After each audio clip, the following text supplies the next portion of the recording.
एक छोटी सी कहानी है कि राजा को अपने जानवरों से काफ़ी प्रेम था, इसलिए वो जानवरों की भाषा सीख लिया था। लेकिन उसके गुरु ने कहा था कि ये बात दुनिया किसी को मत बताना, नहीं तो तुम्हारी मृत्यु हो जाएगी।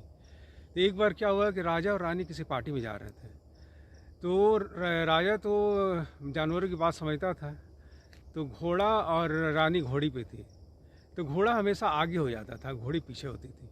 तो राजा के जो घोड़ा था वो बोला कि रानी की घोड़ी से कहा कि तुम पीछे क्यों रह जाती हो, मैं हमेशा तुम्हारे चलते धीरे चलना पड़ रहा है। तो उस घोड़ी ने कहा कि तुम तो केवल राजा को ले जा रहे हो और हम तो पूरा एक ज्वेलरी एक मैंने सोने की दुकान को ले जा रहे हो, क्योंकि रानी ने सोने की हार से खुद को लादा हुआ था, सोने ज्वेलर काफ़ी अपना गहना पहनी हुई थी। तो इस यह सुनकर राजा बहुत ज़ोर से हंस दिया। अब राजा जब हंसा तो उसके बाद रानी पूछने लगी अब क्यों हंसे। तो राजा जानता था कि अगर मैं इस बात बता दिया तो मेरी मृत्यु हो जाएगी, तो राजा ने इनकार कर दिया, वो नहीं बताया। तो रानी हमेशा जिद करती रही कि नहीं आपको ये बताना ही पड़ेगा। तो लास्ट में राजा हार मान कर बोलता है कि ठीक है मैं बता दूंगा। तो लास्ट में सबने जितने भी जानवर थे सबको खाना खिला रहा था। अब बोला कि कल मैं अपनी रानी को अपना राज बता दूंगा, मेरी मृत्यु हो जाएगी।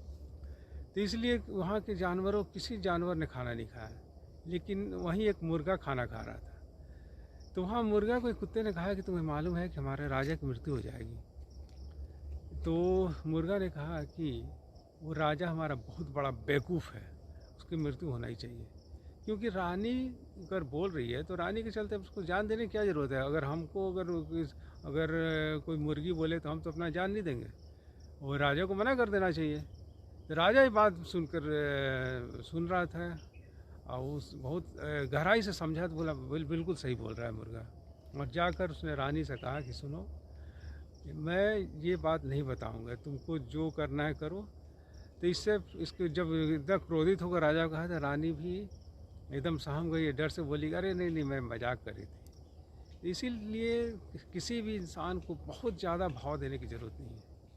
अगर आप अगर किसी प्रॉब्लम में जा रहे हैं तो इसके लिए अपनी जान देने की ज़रूरत नहीं है। ओके।